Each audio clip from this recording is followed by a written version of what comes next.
నాన్నమ్మ కథలకు స్వాగతం. మనం ఎవరికైనా మేలు చేస్తే మనకు కూడా మేలు జరుగుతుంది అంటారు పెద్దలు. దానికి సంబంధించినటువంటి కథే ఒకటి చెప్తాను, వినండి. అనగనగనగా ఒక ఊరిలో రాజు, రవి అనే ఇద్దరు స్నేహితులు ఉండేవారు. వారిద్దరు కూడా ఒకే స్కూల్లో ఒకే తరగతి చదువుతూ ఉన్నారు. ఇద్దరి ఇళ్ళు ఎక్కడున్నాయి? దగ్గరలో ఉన్నాయి. అందుకని చెప్పి తరచూ ఏం చేసేవాడు, రాజు రవి ఇంటికి వెళ్తూ ఉండేవాడు అనమాట. రాజు నాన్న ఒక చెప్పుల షాపులో పనిచేస్తూ ఉన్నాడు. ఒకరోజు రాజు ఏం చేశాడంటే, రవి ఇంటికి వెళ్ళేసరికి రవి ఏడుస్తున్నాడు. రాజు ఏం చేశాడు, రవిని ఎందుకు ఏడుస్తున్నావు చెప్పు అని అడిగితే, రవి అంటాడు, నేను హోంవర్క్ చేస్తుంటే మా తమ్ముడు తెలియక నా పెన్ను తీసి నేలకేసి కొట్టాడు. ఇప్పుడు నాకు హోంవర్క్ చేయడానికి లేదు, ఇప్పుడు నా పెన్ రాయటం లేదు, అందుకని నేను హోంవర్క్ చేయడానికి లేదు అని చెప్పి, ఒకవేళ నేను హోంవర్క్ చేయకపోతే పాఠశాలలో ఏం చేస్తారు, స్కూల్లో టీచర్లు నాకు పనిష్మెంట్ ఇస్తారు అని చెప్పి అందువల్ల ఏడుస్తున్నాను అని ఏడ్చాడు. అప్పుడు రాజు ఏం చేశాడంటే, రవిని నువ్వు ఏడవకు, నా హోంవర్క్ అయిపోయిందిలే, నా పెన్ నీకు ఇస్తాను అని చెప్పి దాంతో హోంవర్క్ చేసుకో అని గబగబా మళ్ళీ ఇంటికి వెళ్ళి పెన్ను తీసుకొచ్చి రవికి పెన్ను ఇచ్చాడు. అంతేకాకుండా ఏం చేశాడు, రవికి హోంవర్క్ చేసుకున్నంటే సహాయం కూడా చేస్తాడు. రవికి చాలా సంతోషం అనిపించింది. అతని బాధ పోయింది. అమ్మయ్య, సమయానికి నువ్వు పెన్ను ఇచ్చావు, నాకు హెల్ప్ చేస్తావు, అందుకని నాకు టీచర్స్ నుంచి పనిష్మెంట్ లేకుండా తగ్గిపోయింది ఇప్పుడు అని థ్యాంక్స్ అని చెప్తాడు, కృతజ్ఞతలు చెప్తాడనమాట. దానికి రాజు ఏమంటాడు, ఒరే రాజు, నీవు నాకు మంచి సహాయం చేసావు కదా, లేకపోతే రేపు స్కూల్లో దెబ్బలు తినాల్సి వచ్చేది, నీ మేలు మర్చిపోలేనురా అన్నాడు రవి రాజుతో. రాజు అంటాడు, రవి, నేను చేసిన మేలు నువ్వు మర్చిపోవద్దు, ఆ మేలుని కొనసాగించు అన్నాడు. ఫస్ట్ అలా అనగానే ఈ రవికి అర్థం కాలేదు, రాజు ఎందుకు అలా అన్నాడు. అంటే అప్పుడు రాజు అంటాడు, అంటే నీవు కూడా వీలుంటే ఎవరికైనా సహాయం చేయరా, అంతే, వాళ్ళని వేరే వాళ్ళకి సహాయం చేయమని చెప్పు అన్నాడు. ఇదేదో బాగుందే అనుకున్నాడు రవి. సరే అయితే అలాగే చేస్తాను అన్నాడు. ఒకరోజు రవి బజార్కి వెళ్ళి వస్తుంటే ఒక ముసలి వ్యక్తి ఏం చేశాడు, చేతిలో బరువు పెట్టుకుని నడవలేక నెమ్మదిగా నడుస్తున్నాడు. రోడ్డు దాటడానికి ఇబ్బంది పడుతున్నాడు అనమాట. ఆ వెంటనే రాజు చెప్పిన మాటలు గుర్తొచ్చాయి రవికి. అంతే, గబగబా అతని దగ్గరికి వెళ్ళి, తాత, నువ్వు చాలా బరువు పట్టుకుని వెళ్తున్నావు, నడవలేకపోతున్నావు కదా, నీ సంచీలు నాకు ఇయ్యి, నేను పట్టుకుని వస్తాను, నువ్వు నెమ్మదిగా రోడ్డు దాటు అని చెప్పి ఆ ముసలి అతని చేతిలోంచి సంచీలు తీసుకుని అతన్ని చేయి పట్టుకోమని చెప్పి నెమ్మదిగా రోడ్డు దాటించాడు రవి. అప్పుడు ఆ ముసలి వ్యక్తి ఏమన్నాడు, నాయన, పిల్లాడివైనా కూడా నీ చాలా పెద్ద మనసు నాయన, నౌకరు సెలవు పెట్టడం వల్ల నేను ఒంటరిగా వచ్చాను బజారుకి, నీవు లేకపోతే నేను చాలా ఇబ్బంది పడేవాడిని, నీవు చేసిన సహాయం మర్చిపోలేను నేను అంటాడు. అలా అనగానే రవి ఏమన్నాడు, తాత, నేను నీకు చేసిన సాయం నువ్వు కొనసాగించు అని చెప్పి తన దారిని తాను వెళ్ళిపోయాడు రవి. ముసలి వ్యక్తి రిక్షాలో ఇంటికి వెళుతూ రవి మాటల గురించి ఆలోచిస్తూ ఉన్నాడు. ఆయన పేరేమిటి, రామచంద్రరావు. అతనికి పట్టణంలో చాలా భవనాలు, షాపులు అలాంటివన్నీ కూడా బోల్డ్ ఉన్నాయి. వాటిని అద్దెకి ఇచ్చేవాడు అనమాట. అతనికి పిల్లలందరూ కూడా వేరే చోట ఉండడం మూలంగా ప్రస్తుతం అతను ఒక్కడే ఇంట్లో ఉన్నాడు. అతని దూర బంధువు ఒక ఆమె వచ్చి ప్రతిరోజు కావలసిన వంట అవన్నీ చేసి భోజనం ఏర్పాట్లు చేసి పెడుతూ ఉంటుంది. అతని సహాయంగా ఒక పనివాడు ఉన్నాడు. అయితే ఆ రోజు పనివాడు రాకపోవడం మూలంగా ఒంటరిగా రామచంద్రరావు బజారుకి వెళ్లాల్సి వచ్చింది. సరే, అలా ఆలోచిస్తుండగా రవి మాటలు గుర్తుకొచ్చాయి రామచంద్రరావుకి.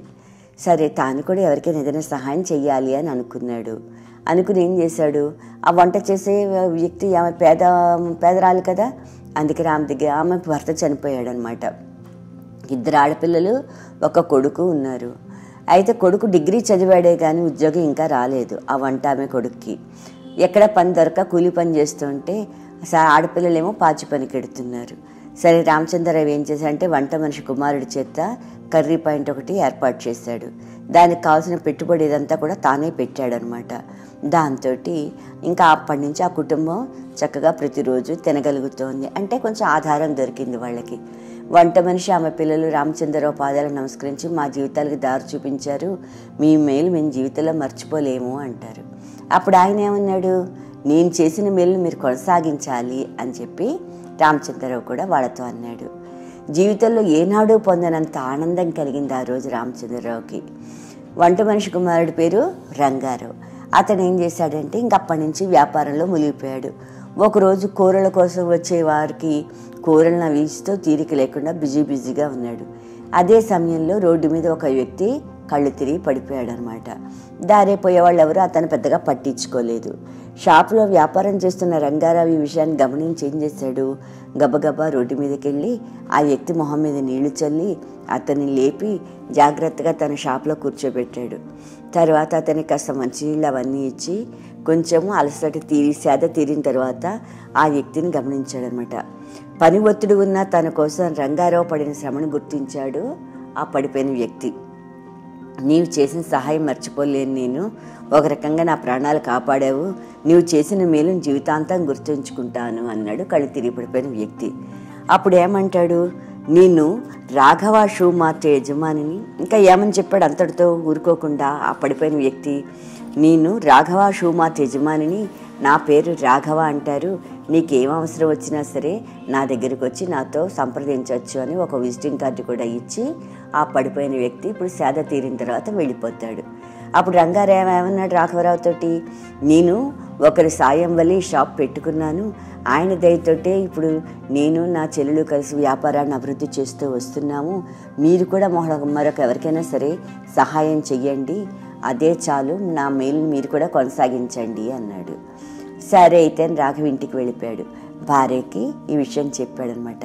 అవునా, నిజంగానా, నీ అబ్బాయి మన పాలిట దేవుడండి అంటుంది రాఘవరావు భార్య. ఆ దంపతులకు ఇంకో ఆలోచన కూడా వచ్చింది. ఏమిటి, రంగారావు చెల్లెల్ని తమ కోడలుగా చేసుకుంటే ఇప్పుడు మనం పెద్దాళ్ళం అయిపోయాం కదా, ఆ పిల్ల మన చక్కగా చూసుకుంటుంది అని భావించారు. అలా అనుకోవడమే తరువుగా వాళ్ళు ఏం చేశారంటే రంగారావు దగ్గరికి వెళ్ళి అతనితోటి మాట్లాడి వాళ్ళతోటి ఇలాగ మా అబ్బాయికి మీ అమ్మాయిని ఇచ్చి పెళ్లి చెయ్యండి అని చెప్పి అంటే వాళ్ళు చాలా సంతోషపడ్డారు రంగారావు వాళ్ళు. ఆ రకంగా ఈ రంగారావు చెల్లెలు రాఘవ గారికి కోడలైంది. ఆమె కూడా అత్తమామల్ని కన్న తల్లిదండ్రులలాగే చూసుకోసాగింది. ఈ రాఘవ అతని కుటుంబం అందరూ కలిసి తిరుపతి వెళ్ళాలి అని నిర్ణయించుకున్నారు. దానివల్ల 3 రోజులు షాపు ముయ్యాలి. అరే మూస్తే మళ్ళీ నా వ్యాపారంలో నష్టం వస్తుంది కదా అని అనుకుని ఆ షాపులోనే పనిచేసేటటువంటి సుబ్బారావు అనే అతన్ని పిలిచి, నేను 3 రోజులు షాపులో ఉండను, ఆ 3 రోజులు షాపు బాధ్యత నీకు అప్పచెప్తున్నాను, నేను తిరుపతి వెళ్ళొస్తాను అని చెప్పి ఈ రాఘవ ఫ్యామిలీ ఏం చేశారు, ఆ సుబ్బారావు అనే అతనికి షాపులో పనిచేసే సుబ్బారావు అనే అతనికి షాపు బాధ్యతలను అప్పచెప్పి వాళ్ళు అక్కడి నుంచి తిరుపతి వెళ్ళిపోయారు. తిరుపతి వెళ్ళి 3 రోజుల తర్వాత వచ్చారు. వచ్చిన తర్వాత ₹1 కూడా వేస్ట్ కాకుండా మొత్తం సానా పైసలతో సహా సొమ్ము లెక్క పెట్టి రాఘవకి అప్పచెప్తాడు అక్కడ పనిచేసిన సుబ్బారావు. ఆ సుబ్బారావు యొక్క నిజాయితీ చూసి రాఘవ చాలా ఆనందపడిపోయాడు. ఆనందపడిపోయి సుబ్బారావుకి చాలా కాలం నుంచి దుకాణంలో పనిచేస్తున్నాడు, మన దుకాణంలో అతని ఇచ్చే జీతం కూడా తక్కువే, అయినా అతను ఎప్పుడూ కూడా ఒక పైసా ఆశించడు, నీతిగా నిజాయితీగా అవసరమైతే ఎక్కువ టైం పనిచేస్తున్నాడు తప్ప ఎప్పుడూ కూడా అన్యాయంగా ఏ రోజు ప్రవర్తించలేదు. షాపు బాధ్యత ఇప్పుడు అతని మీద పెట్టినా కూడా ఒక పైసాకి కక్కుర్తి పడలేదు. ఇలాంటి వాడికి ఏదైనా సహాయం చెయ్యాలి అని అనుకున్నాడు. అనుకుని ఏం చేశాడంటే ఈ రాఘవ ఆ సుబ్బారావుని పిలిచి, నీకు ₹1000 జీతం పెంచుతున్నాను, అంతేకాకుండా నీ పిల్లలకు ఏదైనా ఇవ్వాలని అనుకుంటున్నాను, నీకు ఎంతమంది పిల్లలు అని అడిగాడు. దాని సుబ్బారావు ఏమన్నాడు, నాకు ఒక్కడే కొడుకు అని చెప్పాడు. ఒక్కడేనా, అయ్యో నీకు ఇంకా ఏదో 3-4 పిల్లలు ఉన్నారేమో, వాళ్ళందరికీ శుభ్రంగా చెప్పులు బహుమతి ఇద్దామనుకున్నాను నేను, షూస్, సరేలే మీ అబ్బాయికి ఏం కావాలో అడిగి చెప్పు, అతని కోరిక తీరుద్దాము అన్నాడు రాఘవ. మా అబ్బాయికి స్కూల్కి వెళ్ళడానికి షూ పాడైపోయిందండి, వాడు ఎప్పటి నుంచో కొత్త షూ తెమ్మని అడుగుతున్నాడు అని చెప్పాడు సుబ్బారావు. వెంటనే రాఘవ ఏం చేశాడు, సుబ్బారావు కుమారుడికి తగిన సైజులో బూట్ల జత బహుమతిగా ఇచ్చాడు. అప్పుడు సుబ్బారావు ఏం చేశాడంటే రాఘవకి కృతజ్ఞతలు చెప్తే రాఘవ ఏమన్నాడు, నేను చేసిన మేలు కొనసాగించాలి అని చెప్పి మళ్ళీ రాఘవ చెప్పడం జరుగుతుంది సుబ్బారావుతో.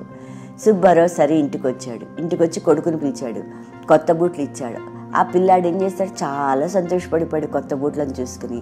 తర్వాత నా తండ్రితో అంటాడు, నాన్న ఇవి చాలా ఖరీదైనవి కదా, ఇంత ఖరీదు పెట్టి నాకు తెచ్చావా అని అంటాడు.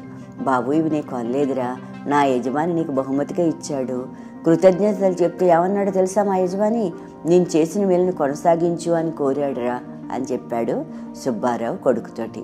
ఆ మాటలు వినగానే అతని కొడుకు పేరెవరు? రాజు. ఆ మాటలు వినగానే కొడుకైన రాజు చాలా ఆశ్చర్యపోయాడు. ఎందుకు? ఫస్ట్ ఈ రాజు రవికి హెల్ప్ చేశాడు, పెన్ను విషయంలో హెల్ప్ చేసి ఈ మేలుని కొనసాగించు అని చెప్పాడు. అందుకే ఇప్పుడు రాజు తండ్రి చెప్పిన మాటలు విని ఆశ్చర్యపోయాడు. అంటే తాను చేసిన మేలు మళ్ళా తనకి మేలు చేసిందనమాట అనుకున్నాడు. అంటే ఎవరికైనా మనం మంచి చేస్తే ఆ మంచి ఎక్కడికి పోదు, మళ్ళా మనకు ఉపయోగపడుతుందని పెద్దలు చెప్పిన మాట నిజమైంది. అందుకని ఈ విషయం అంతా కూడా పక్కింటి తాతయ్య దగ్గరికి వెళ్ళి చెప్తాడు. అప్పుడు తాతయ్య ఏమన్నాడు? అవునరా బాబు, పెద్దలు ఉత్తినే చెప్పరు, మనం ఎవరికైనా హెల్ప్ చేస్తే తప్పకుండా మనకు కూడా హెల్ప్ జరుగుతుందని పెద్దవాళ్ళు చెప్పిన మాట రైటే. చూసావా, చిన్నప్పుడు నువ్వు చేసిన హెల్ప్ మళ్ళీ ఇప్పుడు నీకు ఉపయోగపడింది అంటాడు. అందుకే ఎప్పుడూ కూడా వీలున్నంత మట్టికి మనకి చేతనైనటువంటి సహాయం ఎదుటి వాళ్ళకి చేయడానికి ప్రయత్నించాలి. దానివల్ల మనకి తృప్తి కూడా కలుగుతుంది. మీకు ఈ కథ కనుక నచ్చినట్టయితే లైక్ బటన్ క్లిక్ చేయండి. మీ అభిప్రాయాలు, సూచనలు కామెంట్ బాక్స్లో పొందుపరచండి. మరిన్ని వీడియోస్ కోసం సబ్స్క్రైబ్ బటన్ క్లిక్ చేయడం మర్చిపోకండి. Thank you. సెలవు.